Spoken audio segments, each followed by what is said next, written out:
Good morning, students. Today we are going to discuss about knowledge representation. What is knowledge representation? What is the role of knowledge representation in artificial intelligence? Uh, what in artificial intelligence, we are using agents to do the task.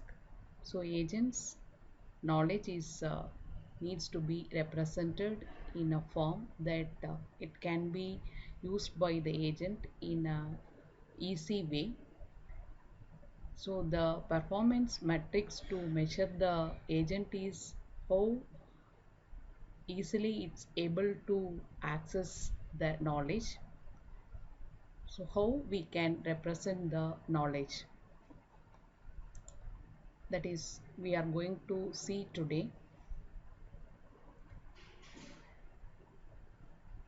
In knowledge representation, ontology plays a major role. What is ontology? Ontology is a concept related with objects. So, um, in general, objects are represented using different classes. So, each class is characterized with different types of um, characters.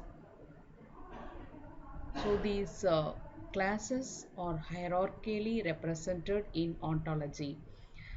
The In the ontology, we are going to discuss about the basic characteristics of the ontology, and each object is related to different types of actions. So how these actions are going to be represented for each object also we are also the part of our discussion.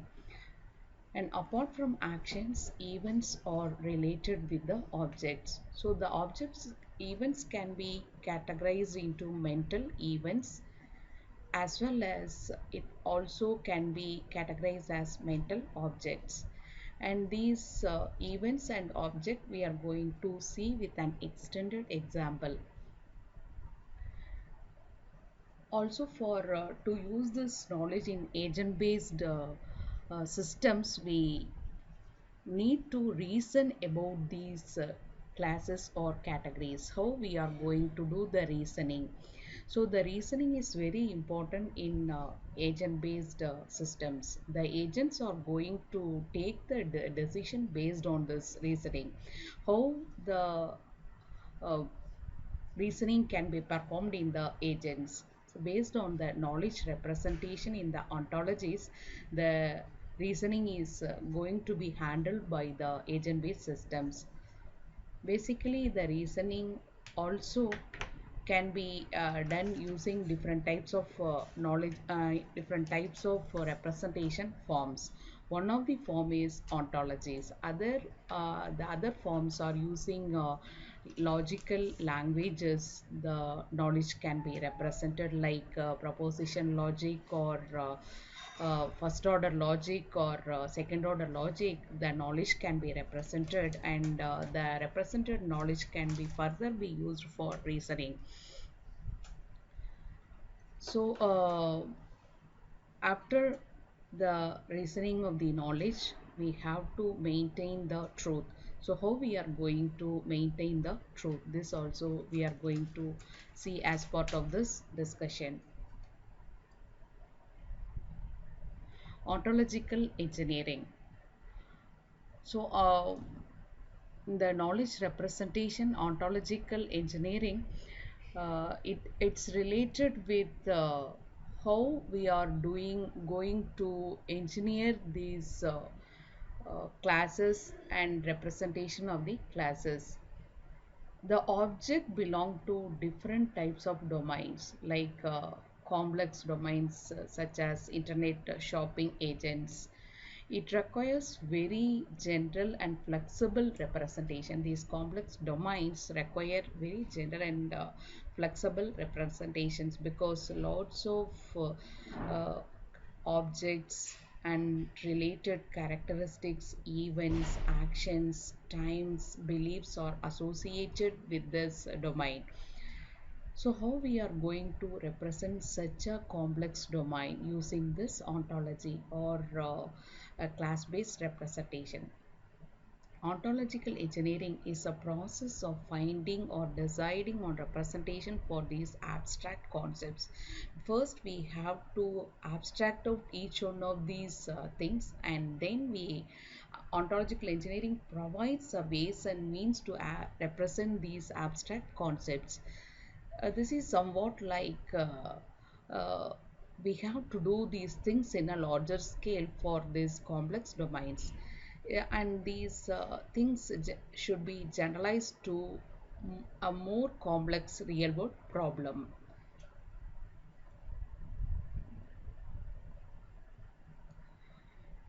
We in ontological engineering we use a general framework of concept and upper ontology. Upper is due to the dramatic and diagrammatic convention of putting the most general at the top of the representation. In upper ontology, the highly abstracted topic will be put up at the top of the representation.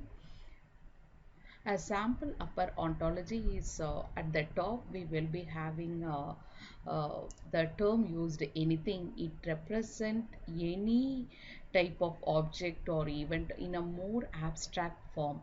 And next comes the abstract objects and then generalized events. The anything can be categorized into two types: abstract objects and generalized events. These abstract object is again categorized as sets, numbers, representational objects. And sets again we have categories and representational objects, sentences, measurements, times, weights. And in generalized events, we can categorize as intervals, places, physical objects, processes. Physical objects can be again categorized as things and stuffs. So like this we can categorize the objects of a categorize the elements related to complex domain in different categories like objects and events, and again each of these things can be categorized into sub classes. So each of these class will be having different properties associated with it. Ontological engineering, our initial discussion may have omitted them. There are limitations to a first order logic representation. As I have mentioned earlier, knowledge can be represented using first order logic or proposition logic or second order logic. Different type of languages, logic languages are there to represent the knowledge. But with respect to each language, there are some limitations. Like when we take this first order logic language, there are exceptions to generalizations. Like when you take this first order logic, the limitation is we cannot generalize everything. For example, they hold only some degree. So this cannot be generalized using the first order logic. Tomatoes are red because we cannot generalize this sentence, tomatoes are red. If we generalize these things, then only we can keep it in an ontological representation. Like we can have a in an abstract form some object, and from that object we can again subclass that object to different subclasses. So in the first order logic, that kind of generalization is like we cannot express the generalization of certain statements using first order logic. Since there are tomatoes with green, yellow, even purple. So we have different types of colored tomatoes. So this uh, this characteristics cannot be expressed in as a general statement in first order logic. Uh, So exceptions and uncertainties are important topics. However, they are orthogonal to a general orthology. Their discussions we can differ it for later stage. So what is the usefulness of an upper ontology? As an example, the circuit ontology which we have discussed, which is presented in chapter 8.4, we can see the advantages of the upper ontology with respect to that example. When you take the circuit ontology example, how the objects of the circuit is being represented. So what is being represented in the top and what will comes next after the top. So when you take circuit ontology, what are all the objects associated with the circuit? We can say gates, logic gates is associated with circuit ontology, capacitors, and then inductors, and then transformers. So these are, there are number of components associated with the circuit, electrical circuit. How we can organize these components?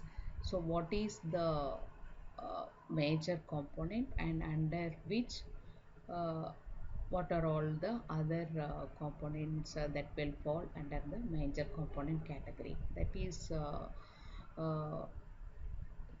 being explained in the circuit ontology. Like mm, in this case, if we take we will in the circuit ontology we will start with the uh, category components, and then in the under components we will have the uh, categories as logical gates, and then transistors, and then we can have capacitors and then inductors. Again, these under these capacitors we can have different types of capacitors. So like this we can categorize the components of the circuit ontology.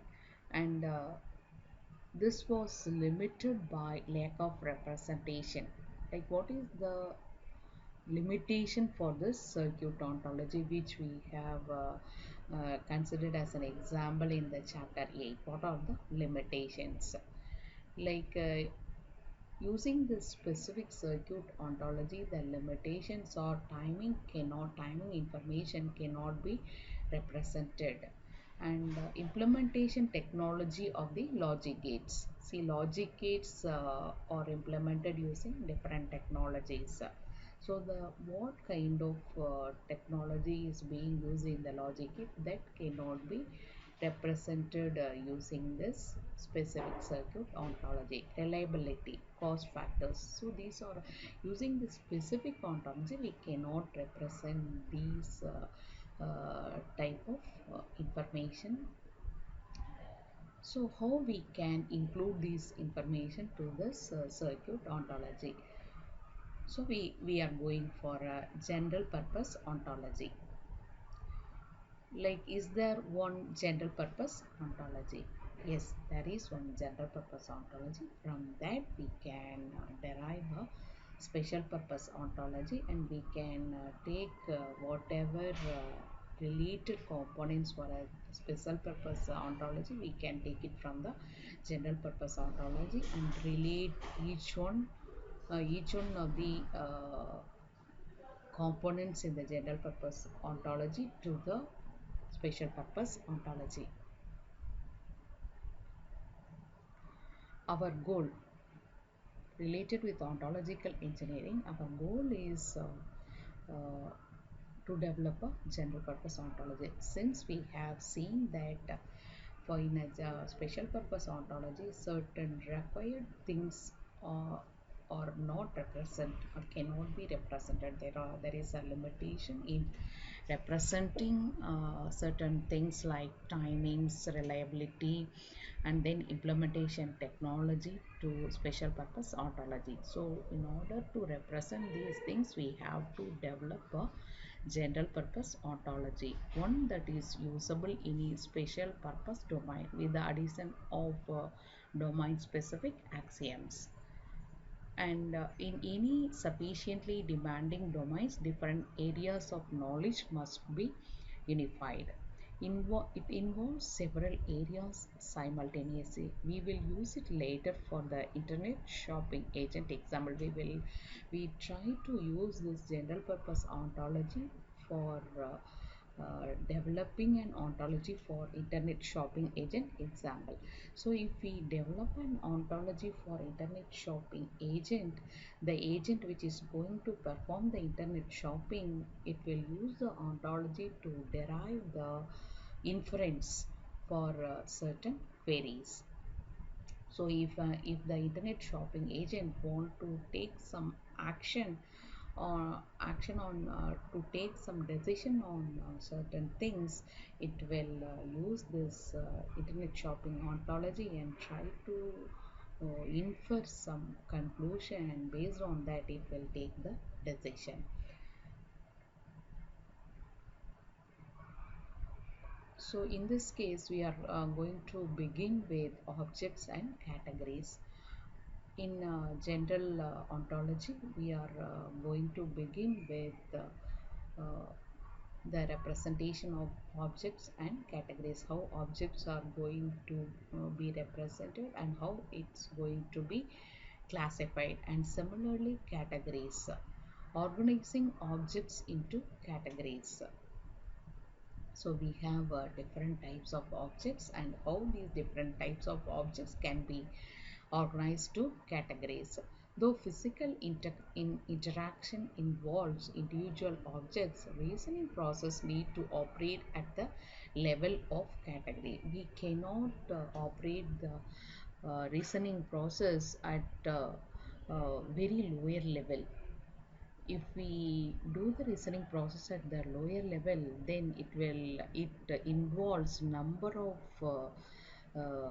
axioms which demands high computational time. So the reasoning process, it should need to reasonably uh, in some level, so that the time required for reasoning process will be less.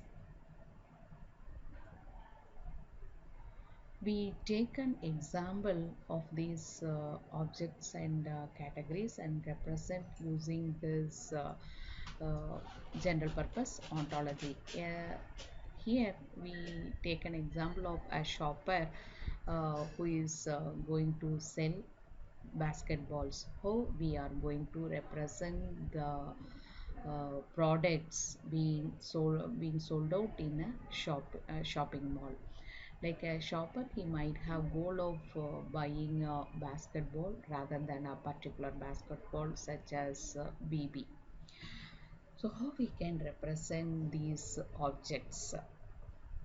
If we using the predicates, if we are using the first order logic representation of categories, we use predicates to represent the objects. Say basketball of B is the predicate to represent the basketball in first order logic. Then the category as a set of its members.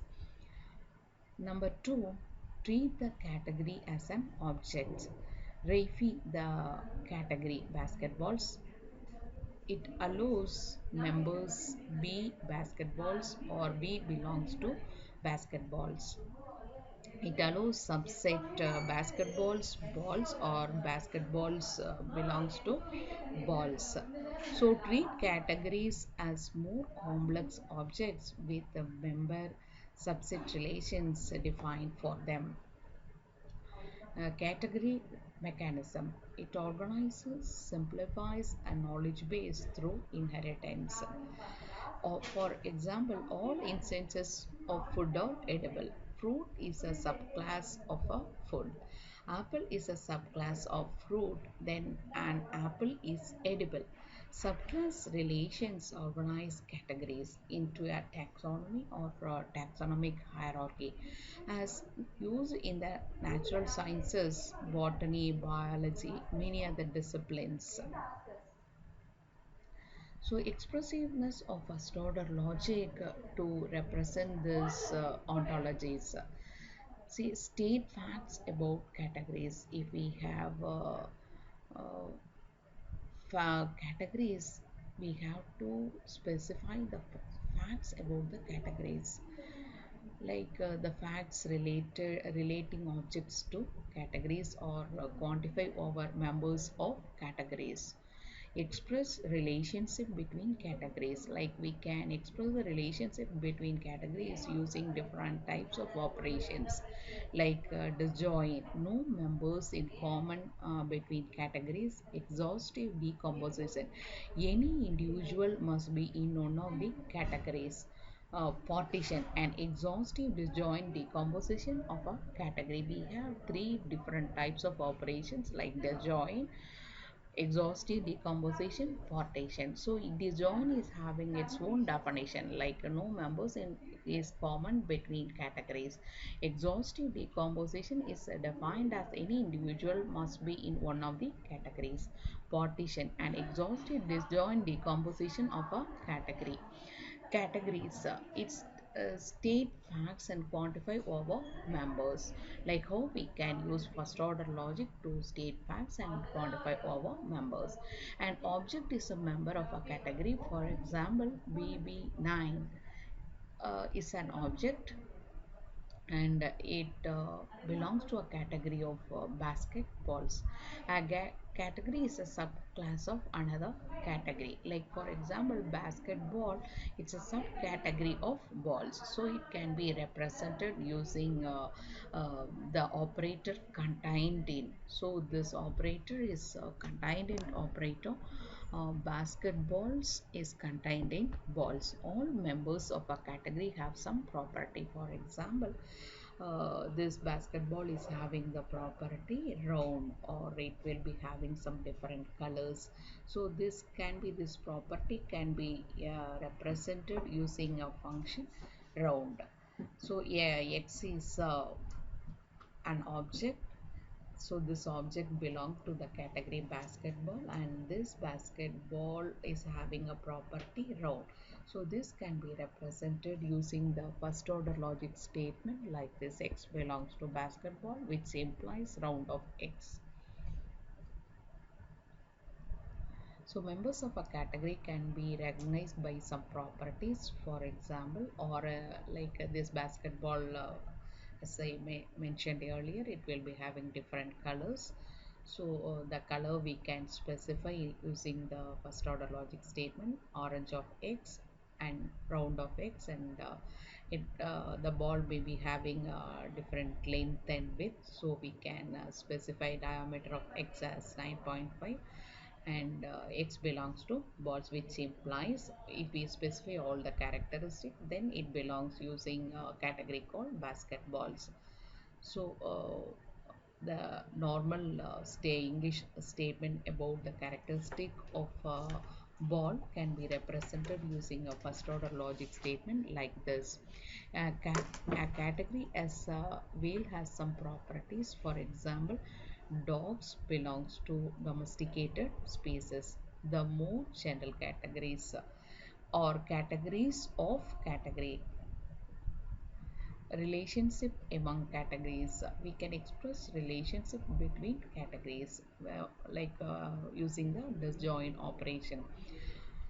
For S, a set of categories, two or more categories are disjoint if they have no members in common. A predicate defined as follows: disjoint of S, which implies for all C1, C2, C1 and C2 are different categories, and C1 belongs to S and C2 belongs to also another sub category S, and C1 not equal to C2, intersection of C1 and C2 equal to null.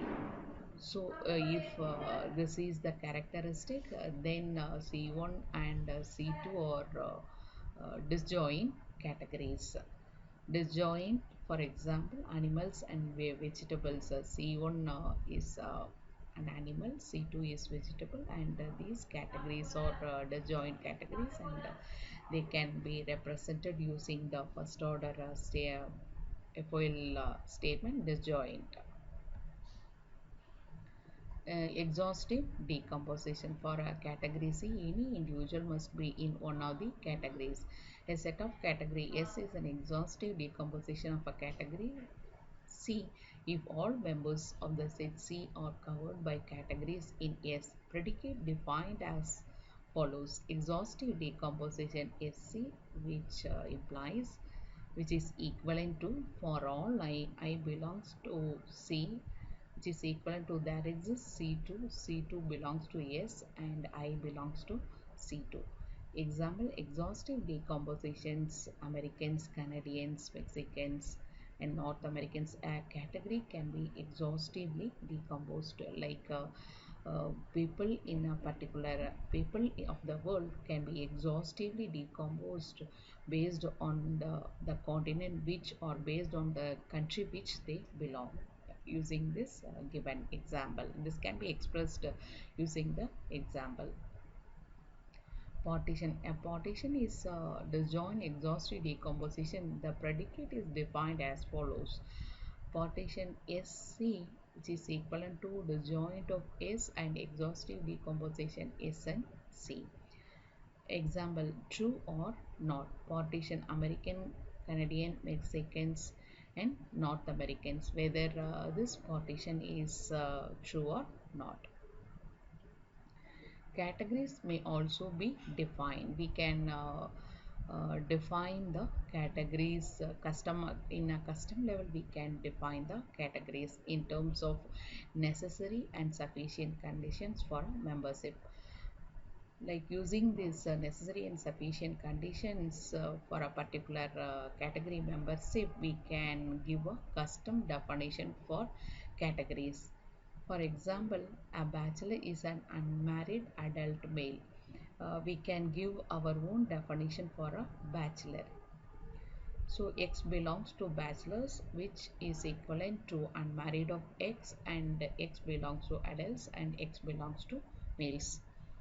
So that way we can give user definition, customized definition for categories, and this can be represented using first order logic statement.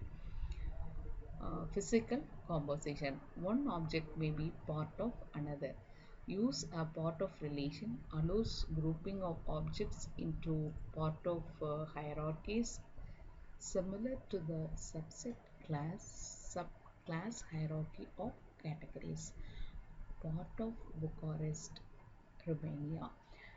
Part of Romania, Eastern Europe. Part of Eastern Europe, Europe. So we can use the part of relationship which can use to group objects.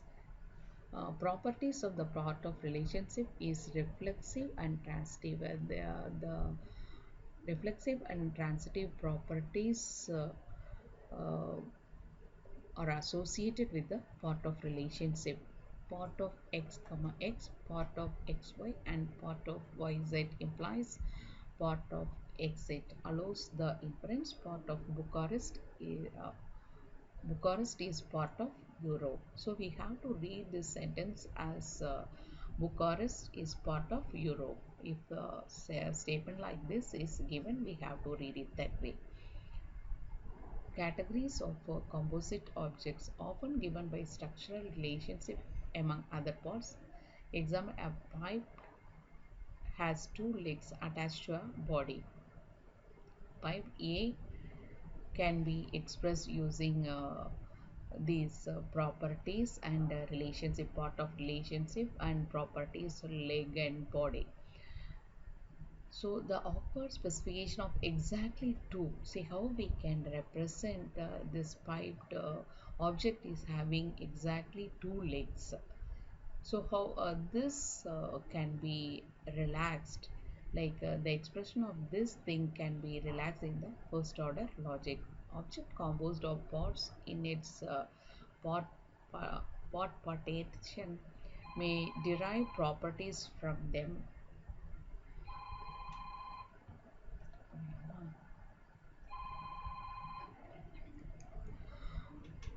Objects object composed of parts in its partition may derive properties from them. Mass of a composed object is sum of mass of parts, though that is not the case of categories. Physical composition. There may also be composite objects that have parts but no specific structure. Use the idea of bunch of apple 1, apple 2, apple 3, a composite unstructured object defined bunch of in terms of part of relation. Each element of S is a part of the bunch of S. For all X belongs to S implies part of X bunch of S. Measurements. We have another category called measurements, measured property of objects. To measure the properties of object, we have this category, measurements category. These objects can, real world objects can have length, width, mass and cost. We refer to values assigned to these properties as measures. Express them by combining a unit of function with a number. Each unit of function can be combined using a number, like length of L1, uh, which is defined as which is equivalent to centimeter of 3.8.